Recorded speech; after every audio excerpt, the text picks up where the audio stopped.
Okay, so in this tutorial we're going to walk through the live tracking platform or the live tracking website that we provide free of charge along with your GPS tracker. This is quite a long tutorial, but please feel free to pause as you go through. There are a lot of topics and a lot of sections, so please bear with me. We'll get through it together. Okay, so when you have your account registered, you'll see just above this tutorial there's actually instructions on how to identify your user account. Your user account is already created for you.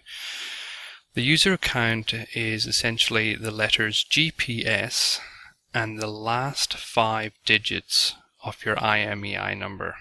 So if the last 5 digits of your IMEI number are 1, 2, 3, 4, 5, then your user account is GPS 1, 2, 3, 4, 5. It's as simple as that. Your default password is 1, 2, 3, 4, 5, 6, 7. We do strongly recommend you change your password the moment you log in, just because for security reasons it's much safer to have everything locked down just so as nobody else uses your account. Okay, so here we are. The screen you're looking at is the actual live tracking website. It's called ftracking.com. So as you can see in this top corner here, just simple ftracking.com will take you to this page. On this page you'll see you have a username, password, language. The contact us section is actually for the manufacturers and isn't relevant to your GPS, so you can ignore this. It has 3 buttons, Android app, login and close.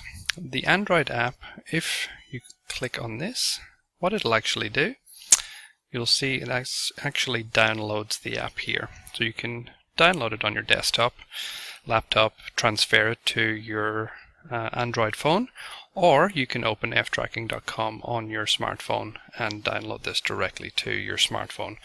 What I'm going to do is just close this for the time being. It's a pretty straightforward installation, similar to that of the Play Store. But you can get that here. Unfortunately, we don't have an iPhone app at present. There is one in development, and it is due for release later in 2016. If you keep track of our website and our Facebook page, you will see when that is released. Okay, so as you can see, I've got my Vision One demo account logged in currently, or the credentials entered in. So it's as simple as putting those in and clicking login. It will eventually take you to the page that you're hoping to see, which is a large mapping page. On the left hand side is your control panel, if you like. It's where all your GPS devices would be listed. So if you had 10, you would see them all listed down here. For the purposes of this demo, I only have 2 devices, Vision One Demo and Vision One Demo 2. As you can see, there are 2 colors here. The colors represent online and offline. The yellow color means the device is offline. The red means it's actually connected and online. So in one of the previous tutorials, we would have walked you through the APN, or the access point name setup. This particular tutorial enables the data connection between your GPS tracker and this live tracking website. So if you do that correctly, you will see that it enables the tracker to come online. If your tracker is still showing as yellow, the culprit, I guess, is usually the APN setup. Is usually incorrect. So on one of the previous steps, you will see common APN settings. There is a link to a document, and you can go online as well and search for your service provider's APN settings. Once you set that up correctly, you will see that your tracker will come online. Okay. Just to give you another view, across the top here is another part of the control panel. Starting on this end, you have the logout button. It's a straightforward logout. Help Center, not overly useful for the TE207S model. This particular live tracking platform is designed for many different trackers, most notably fleet and vehicle tracking. So a lot of the terminology is vehicle related, but it can be transposed to personal trackers as well. So I'll show you the terminology as we go through so you can understand how it relates to you and your tracker. Management Center, if you just click on this, you can see that's where you modify your password. So when you come in, one of the first things to do is just enter in your new password, click OK, and you're safe as houses. Okay. Also in Management Center, you've got option to change the skin and the color of the background as well. Base station does not relate to this model of GPS tracker. Report Center. When you click on some of these buttons, what actually occurs is a new window opens. So a lot of our customers ask us, how do you get back to the original page, as there's no back button? What I'll actually do is I'll pull this down. You'll actually see it's a separate window. So all you need to do is close that red X in that top corner and you're back to the main screen. So if I open it again, the Report Center has a series of useful reports. Again, some of them will be useful for your personal GPS tracker. A lot of them, such as fuel level report, speeding report, stop engine report, relate to other functions and other features of trackers that we also sell from a commercial perspective as well. So not everything in here will relate, but you can browse the reports and see what's useful for you. Okay, the next thing is Manage. I'm actually going to skip that for the time being. Operate Center actually does not relate to the TE207S model, so nothing in this particular menu will help you. Play History I will come back to, and Live Tracking will come back to. So this is probably the main menu along this ribbon at the top. So if we just click on Manage, a new window opens. Again, to close, you just X off in the corner. So for those of you taking some notes, Vehicle Manage is really the only section that you need to be concerned with, and that sits under the core menu. If you actually minimize this little button here, you'll see there's actually four drop-down menus. We will be looking at core and geofence. Alarm and daily are not functions relating to your personal tracker. So if we go back into core, within core it's only vehicle manage that we need to be concerned with. So if I click on that, you can actually then again see the two trackers that I have currently online. So if I highlight that one, you can see I can then edit. This brings you to your main configuration page. We will already have the GPRS ID entered here. That's essentially your IMEI number of your tracker. So we have these set up for you. This is the model. As you can see, there are various models of tracker that we deal with. The personal GPS is TE. Plate number is completely up to you. This is the name you wish to give your tracker. You can call that anything you want. SIM number, while not mandatory, doesn't have to be an entered field. When you're dealing with VisionOneGPS and calling us for support purposes, it is a handy field to have entered. So if you can enter that in international format, so for the US it would be +1, and then whatever your cell number would be, just dropping off any leading zeros.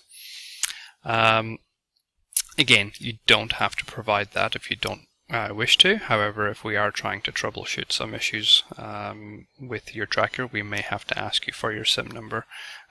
It's just easier and quicker if we can come into your account and actually see it here without actually then having to go back and ask you. Everything else is pretty much up to you, whether you want to put it in.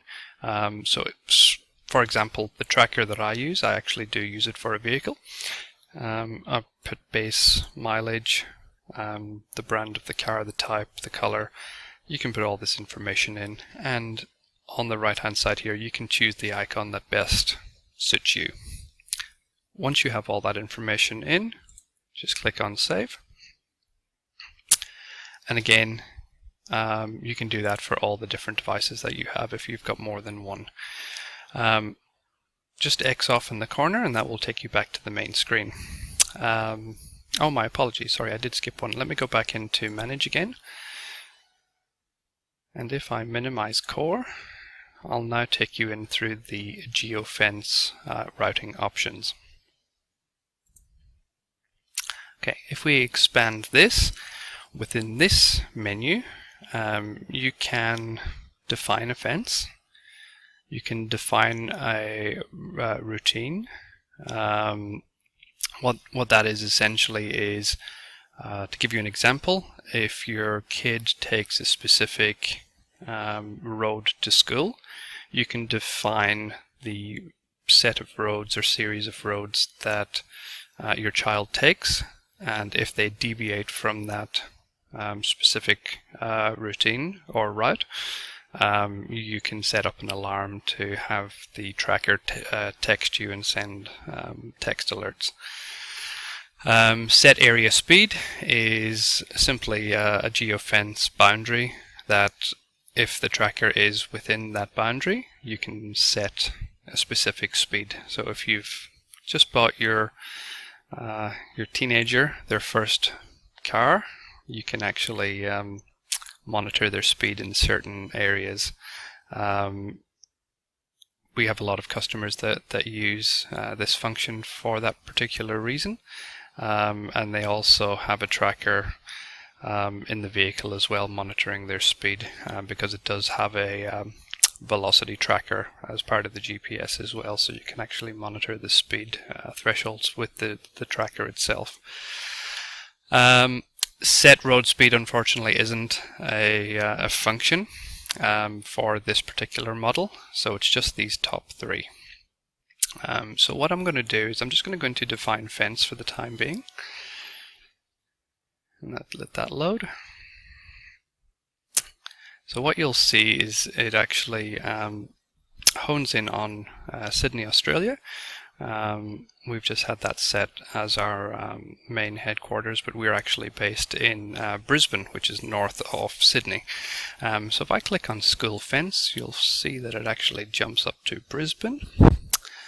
And if I zoom in on this area here, I've just found a school complex that has a nice, unusually shaped boundary. And what we can do here is show you how to set the geofence. So if I take you up to this top corner in the fence, so you've different shapes. You've got rectangle, circle, and polygon. Rectangle is pretty much just a set rectangle shape. Circle. Polygon is what we have outlined here with this particular shape here. So you can define sort of unusual edges, if you like. You can put in the name of the fence. So again, you can have 100 different types of geofence and unlimited amount of areas that you can set geofences for. So this is the actual complex. Again, this is Google Maps. You can switch between map and satellite. So if I click on satellite, you can actually see the actual boundary of the school complex there. Down here in this area, you've got some sports fields, tennis courts, basketball courts, etc. And then you've got all the buildings. I'll just switch back to map for the purposes of the demonstration. So if I clear this and I just let's call it new fence.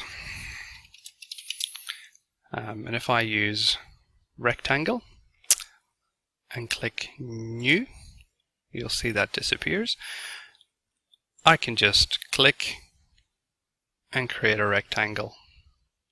over that entire area. If I don't need to be specific to boundaries, I can just do this. And then just click again and it'll set that boundary. That means that if you're coming up here with your tracker and you enter the boundary, you'll get an alert if you set it for in. You can set it for in or out. So you can set a boundary and actually have the tracker in here, and if the tracker leaves, then you can set it to get alerts also. This is mostly used for our customers who have elderly or special needs people in their lives, such as Alzheimer's sufferers or dementia sufferers. So if they want to make sure that their loved ones are safe, they actually create a geofence to make sure that they are where they're supposed to be and they're not wandering off. So quite a big feature for this personal GPS tracker is the geofence. What I'm going to do, I'm actually just going to delete the new fence, and I'll just show you then one with a circle. Again, same concept. You can move the map, you can click, and then, oh, that's not supposed to do that. Let me just cancel. Let me try that again.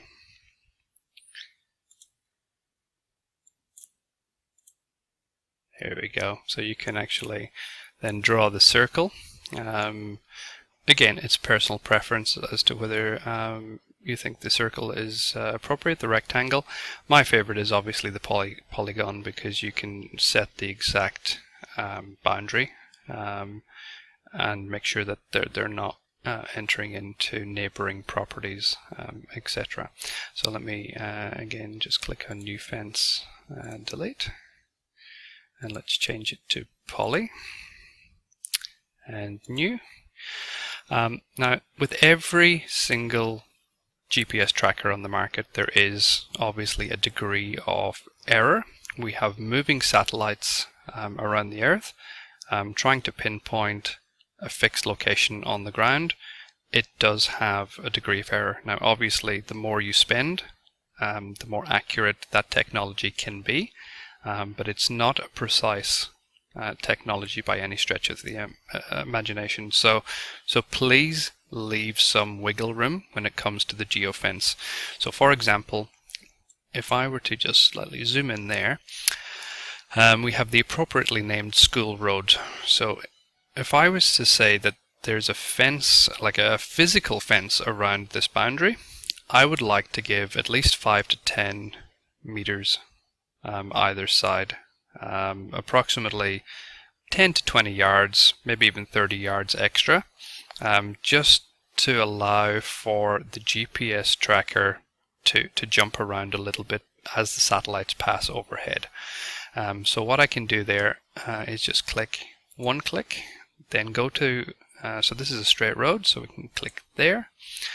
I can click down to this corner. And the trick with the polygon is to always move in a circular motion, never double back on yourself. So long as you keep working around like the numbers on a clock, either clockwise or counterclockwise, the polygon will work perfectly. So if I do another one here, maybe here, here, and maybe out here, you can see that it encompasses the entire skull area. Okay, so let's finish that. So that will save that geofence. As you can see, it's just popped in here. Okay, so what I'm going to do, there's another little ribbon across the top. If we just close that define fence, what I can show you now is define routine.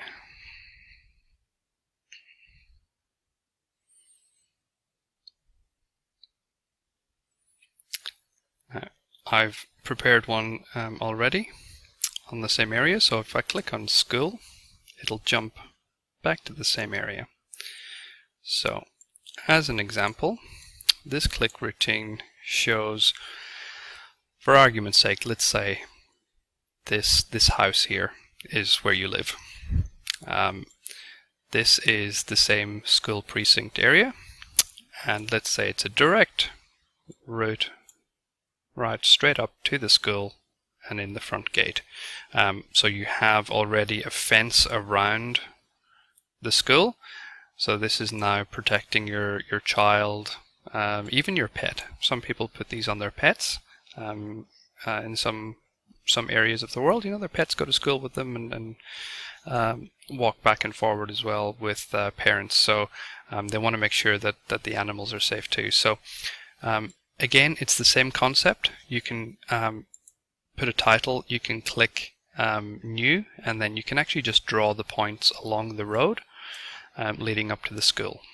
And again, that will have a degree of error with the satellites passing overhead, but the define routine has a built-in error rate to allow for that. However, in saying that, the define routine is not my favorite option for this particular scenario. So if I were to just zoom out slightly there, let me just zoom back in a little. What I would actually do is just define another fence around this area. So if I just open up define fence again, you can do that with a polygon. So if I go to school, it takes me back to this area. So what I could do here, I think we said that we lived down here somewhere. I think it was this house. So what I would do in this particular scenario, let me just come out a little bit, is do a polygon. Let's just call it routine. Click new. And give it an extra little bit of wide berth, same as we did with the fence. So let's just click, let's say here, you can put it around the school as well if you like, and that side of the road. And let's take it to there, let's take it to there, and let's take it to there. So you can actually see then you've got a new polygon boundary around the whole thing. Which is why I love the polygon, especially if you're in close proximity to the fence that you want to define. So this is one fence that rules them all, if you like, and you don't actually have to define a routine for that.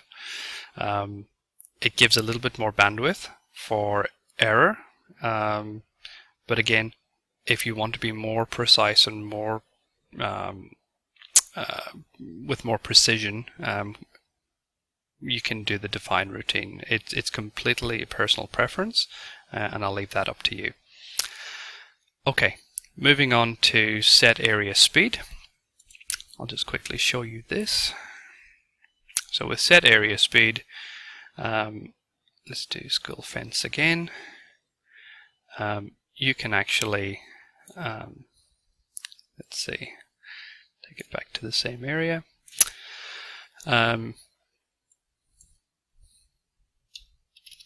Let's call it speed. You can click on new. And again, in this area here, let's say, again, using the example, you provide a new car to your sweet 16 daughter, and you want to make sure she's driving nice and slow and within the speed limits.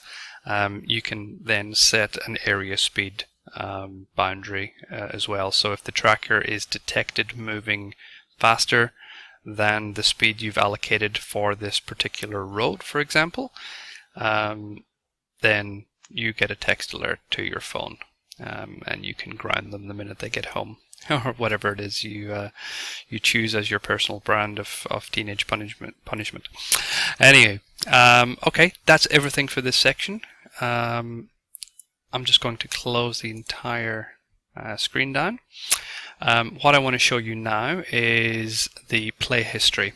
Now, I don't actually have a tracker out in a vehicle to show you something live, but I did do a few days ago an example, and what I can do is show you then how to replay the history and what the actual live tracking looks like. Okay, so here's the screen again. The plate number is the, remember, let me just close this down. So if we go into Manage and back into Vehicle Manage, Vision 1 and Edit, your plate number is whatever you call your tracker. So if you're calling your tracker John, then that's what your plate will show up when you go into this play history.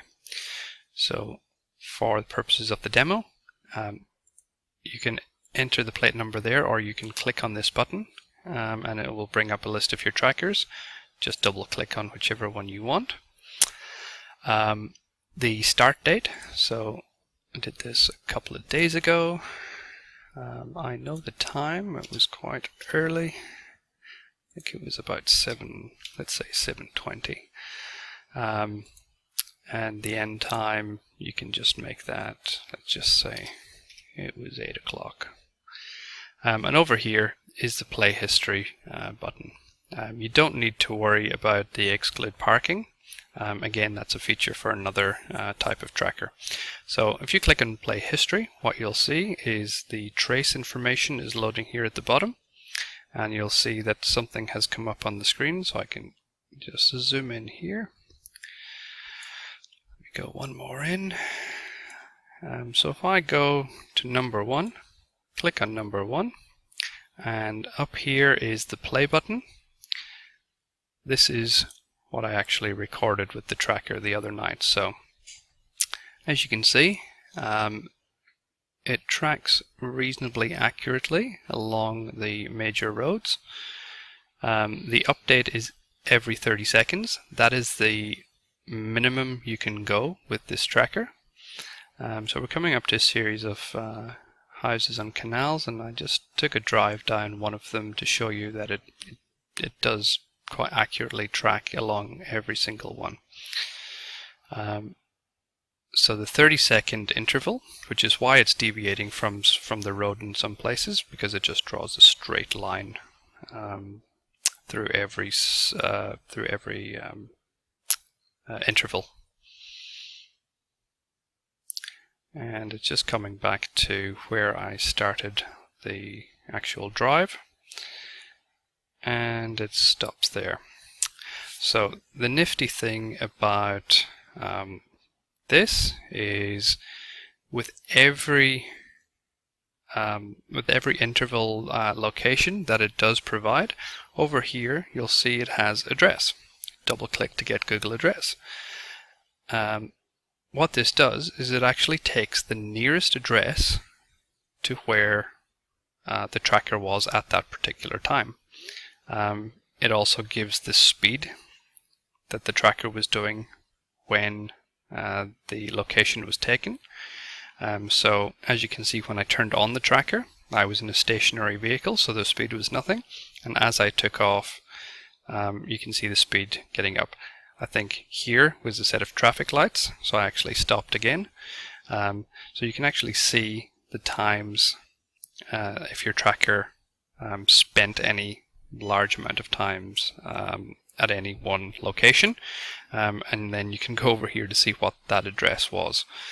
So if again using a teenage son or daughter, if they're not supposed to be at a particular friend's house, then you can see if they have this tracker how long they've been at that house and actually confirm the address that they were at any given point in time.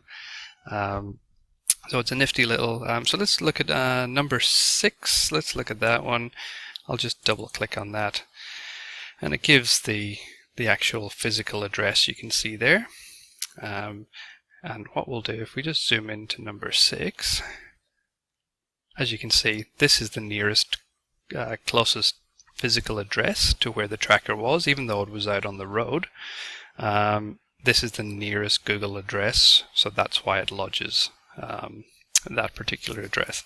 It doesn't necessarily mean that it's at that address, it's the nearest recordable address that the tracker was near. So just be very mindful of the fact that it's using the closest address. not necessarily at that address. Okay, so you can do that for a whole bunch of different addresses, and it'll take you on the map as well. Again, 30 seconds is the lowest time interval update you can set, but I think that's reasonably sufficient for most users.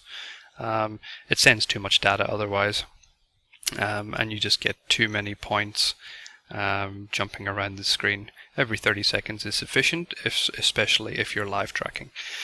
So the red line remains and will track as the tracker moves, and that's one of the best features that we have with the GPS tracker. Okay, so let me just close this screen down. So that's the playing history. For the live tracking, there's two ways to do the live tracking. So I can so first of all, I'll click on the actual tracker as to where I am now. I can do two things. So if you actually hover over the vehicle here, it'll take a plate number with the IMEI and the name and the latitude, longitude, etc., all of the information. Vehicle info is the same screen as I showed you earlier with this setup, so you can come in here and change. So that's actually a quicker way to get to that screen. It's just find your tracker, hover, and then go to vehicle info. Live track is the fastest way to live track with the vehicle. Unfortunately, message and take photo are not functions of this personal GPS tracker. They are for different models. So these can be ignored. Up here, you can either click here for live track, or you can come down here to click for live track. Personally, I recommend here because it remembers the vehicle you want to track, and you don't have to put it in.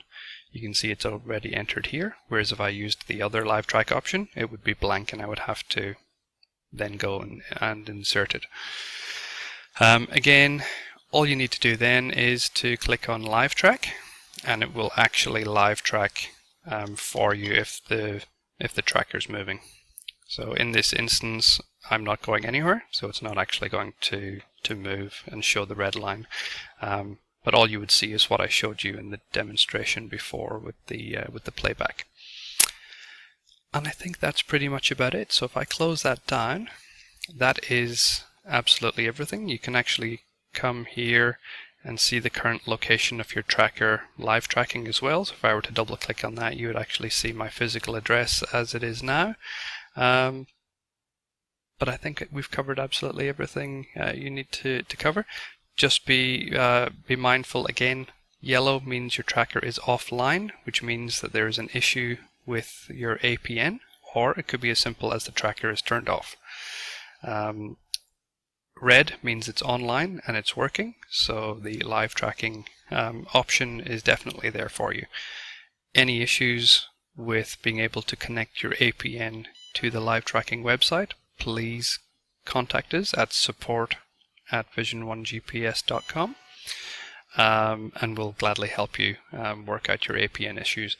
We don't have the ability to program that before you purchase, because we do give you the option to pick any service provider that you wish, and it's just physically impossible to program a tracker with the hundreds and thousands of service provider APNs that are out there. Not only because it's impractical to do that, it's also a piece of information that service providers change quite frequently. So we do recommend you contact your service provider to get the APN settings to set up your tracker. Searching online might give you old APN information that you think is correct. It states it's correct, but it's actually out of date. So do yourself a favor, pick up the phone, contact your service provider, ask them for their current data APN connection settings, and they should give you that straight away. Configure that as per the instructions in the setup guides, and you're all set. That's all for this tutorial. I hope you've learned as much as you can with using this online tracking platform. Again, if you do have any questions, please contact us. Okay, thanks guys.